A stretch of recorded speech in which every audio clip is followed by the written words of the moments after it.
Hola, buenas tardes. Espero que sigáis bien. Vamos a ver el siguiente apartado de este tema 6, que es ir a la actualidad de lo que es el mundo del trabajo en el siglo XXI. La actualidad se suele decir que el sistema económico político actual se denomina como un neoliberalismo, y vamos a ver un poco cómo se sitúa ahí esta situación actual del trabajo. Desde mediados se suele situar el origen del neoliberalismo actual en mediados de los años 70, con sobre todo los gobiernos conservadores de Reagan en Estados Unidos y Margaret Thatcher en Inglaterra, que hicieron un ataque frontal a los sindicatos y a las resistencias de las clases trabajadoras, en el caso de los mineros en Inglaterra, frente a cambios en la situación de protección, de regulación anterior de este mercado de trabajo, que imponía algunos conceptos, como que vamos a ver ahora, de flexibilidad, que se vendían como algo positivo para también los trabajadores, pero que a la larga pues se han demostrado conceptos como el de flexibilidad, que están más sometidos a los intereses del capital o de la empresa que a los intereses de los propios trabajadores. Hay dos tipos de flexibilidad: una flexibilidad externa, que veremos que es, por ejemplo, un caso bastante frecuente, es la subcontratación, y otro es la interna, que intenta hacer de los trabajadores pues algo más moldeables en su tiempo, su disponibilidad a la hora de entrar en la cadena de producción. Se justifica toda esta flexibilidad por los cambios en la demanda del consumo, en las vaivenes en la producción, pero el problema es que someten a los trabajadores a veces a condiciones de trabajo estresantes, los que están siempre pendientes de una llamada, no saben qué días descansan, qué días trabajan o cuál es la intensidad de la jornada, y crea a veces situaciones, esto sigue creando en la actualidad situaciones bastante complicadas de salud para los trabajadores. La flexibilidad externa, por desgracia, y ahora después de la crisis económica de 2008 y la pandemia, es algo que vamos a, por desgracia, volver a ver. Es la idea de externalizar, de llevar las empresas a lugares, a países en los que la protección social o los salarios son mucho más bajos, con lo cual se crea una especie de competencia entre los países con mejores niveles de protección social y otros que venden su fuerza de trabajo, sus trabajadores, con unas condiciones mucho peores. Siempre hay esa amenaza de deslocalizar la empresa, de llevar la empresa a otro sitio si los trabajadores se vuelven exigentes o demandan mejoras salariales o condiciones de trabajo. El problema de fondo de toda esta crisis, también que comentábamos también en la lección anterior, es que el mercado, ese mercado con mayúsculas, que parece que refleja ese poder de la economía para absorber todas las esferas de lo social, tanto también social e incluso ecológica. Todo se somete al beneficio, o todo se puede convertir en mercancía. Y además ese fenómeno es un fenómeno global, que cada vez, frente al cual los trabajadores parece que se sienten cada vez, paradójicamente, menos globalizados, menos colectivizados y más individual. Una lucha individual, una lucha a veces fragmentaria contra empresas que muchas veces no tienen una localización fija, no tienen una cara concreta contra la que protestar. Hay, de hecho, esta globalización y este sistema neoliberal vende mucho un modelo de trabajador nuevo, que es el emprendedor. Es una palabra que habéis escuchado mucho, una especie de autónomo por cuenta ajena. Esa idea de que las empresas se desentiendan, ¿no?, de la responsabilidad respecto a sus trabajadores, y que los conviertan, como caso, por ejemplo, los repartidores, que veo mucho por nuestras calles, que son falsos autónomos. La empresa se relaciona con ellos como trabajadores, o le impone horario, le impone un salario mínimo, y sin embargo no se responsabiliza de nada más. O sea, los trabajadores tienen que, en teoría, darse de alta como autónomos, porque la empresa no se responsabiliza de enfermedad, de paro, de cualquier otro tipo de prestación social habitual en un contrato laboral. Además, se desplaza al trabajador la responsabilidad de su propia situación, porque se intenta hacer ver que es muchas veces el carácter personal, la falta de iniciativa, de ese espíritu emprendedor, de esa capacidad de riesgo, lo que hace que los trabajadores permanezcan en situaciones de desempleo y de pobreza. No las circunstancias de crisis económica, de explotación laboral, de desregulación del mercado de trabajo, que dejan al trabajador totalmente indefenso frente al poder del accionista o del empresario, sino que más bien es un problema del propio trabajador, que no sabe venderse, no sabe vender su fuerza de trabajo dentro de la oferta que aparece en el mercado. Por tanto, hay una especie de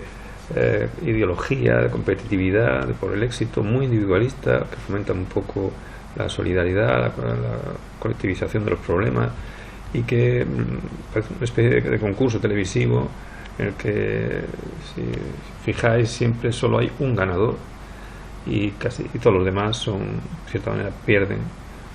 Y es el exaltar una ideología también muy neoliberal a los ganadores, de winner, frente a los losers, a los perdedores, ¿no?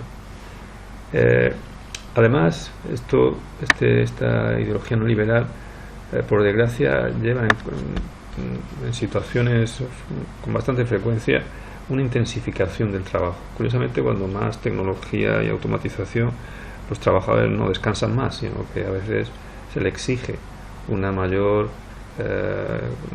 esfuerzo. Y además aparecen términos que aquí también habéis escuchado, os he puesto, como la calidad, la excelencia, la competitividad, que no basta simplemente que alguien, un trabajador, sea un buen profesional o que haga un buen servicio, sino que tiene que alcanzar la excelencia, algo que se sabe por la palabra que solo alcanza a unos pocos, por definición. No se puede alcanzar, ¿no?, mucha gente, si no, no dejaría de ser excelencia, igual que la calidad. Son términos muy ambiguos que fomentan la competitividad y que realmente además no tienen un efecto positivo en la producción. Los trabajadores que trabajan juntos, las trabajadoras que colaboran, hacen un mejor trabajo y hacen además un trabajo en el que se sienten además apoyados y valorados, por lo menos entre sus compañeros, y no estar siempre mirando con el rabillo del ojo a ver lo que hace mejor o hace peor tu compañero. Esa idea además está fomentada por una nueva corriente dentro de las escuelas de empresa, escuelas de economía, las facultades, sobre la importancia de la buena gestión. La riqueza no la produce el trabajo, como se defendía en la economía política clásica, sino lo que la produce supuestamente buenos gestores. Una buena gestión que consiste sobre todo en dar beneficios a los accionistas, que muchas veces no saben ni de qué va o qué produce siquiera a lo mejor la empresa. Son personas rentistas que viven de las rentas que producen su dinero gracias al trabajo de otros. Y ahí hace que esa lucha por la excelencia, por la calidad, vaya debilitando las habituales o las tradicionales resistencias entre los trabajadores frente a la explotación, frente al abuso patronal, y vayan encontrándose cada vez más solos, cada vez más aislados, lo cual lleva a veces a situaciones de sufrimiento, verdadero sufrimiento en el trabajo, de acoso, de sentimiento de indefensión, y en ocasiones, como os he puesto en alguna de las tareas, al suicidio por una pérdida de identidad a través del trabajo. Vivimos lo que algunos autores llaman la crisis de la sociedad salarial, en la que parece que se impulsa mucho esa cultura empresarial frente a la cultura del trabajo, la cultura de las clases trabajadoras, que cada vez es menos valorada, como vimos en el texto de Owen Young. Parece que es esa buena gestión y esas nuevas tecnologías las que van a transformar la producción, las que van a cambiar. Unas nuevas tecnologías que lo que van a hacer, o hacen en muchas ocasiones, en ese proceso a veces de automatización, expulsar a trabajadores y no facilitar o no reducir la jornada laboral, sino simplemente expulsar del mercado laboral a miles de trabajadores. Por ejemplo, lo que está pasando ahora en Barcelona con Nissan, ¿no? Hay esta última parte, cuando aquí hablamos de alternativas, ¿no? Antes aquí os hablo, otro término también aparece mucho, este tipo de nueva jerga empresarial, que son las buenas prácticas. Todo esto se aplica también a la escuela y aplican a los profesores como trabajadores, la escuela de la calidad, la escuela de las buenas prácticas educativas. Son muchas veces, no siempre, pero muchas veces, estas buenas prácticas son maneras de hacer, de enseñar, de trabajar, diseñadas por supuestos expertos que tienen el visto bueno de la administración por determinados motivos, y a los demás trabajadores se les compara o se les anima a seguir unos criterios a veces de eficiencia, unos objetivos que muchas veces con los que los trabajadores muchas veces no se sienten identificados. Un trabajador se puede sentir, un profesor, por ejemplo, sentir mucho más identificado con ver que sus alumnos aprenden y están bien en clase que con las exigencias o porcentajes o burocracia que exija la administración educativa, en este caso. Hay alternativas frente a este modelo, nuevo modelo de trabajo que va cambiando, va transformándose, pero que lleva una vía desde luego más favorable al mundo de los empresarios o accionistas o dueños de esos órganos de trabajo en los que los trabajadores cada vez se les escucha o se les valora menos, y frente a ellos algunas propuestas, ¿no?, es intentar recuperar esa capacidad de movilización, esa capacidad de lucha, de resistencia, de colaboración entre los trabajadores, evitar ese impulso hacia la competitividad, sino hacia todo lo contrario, la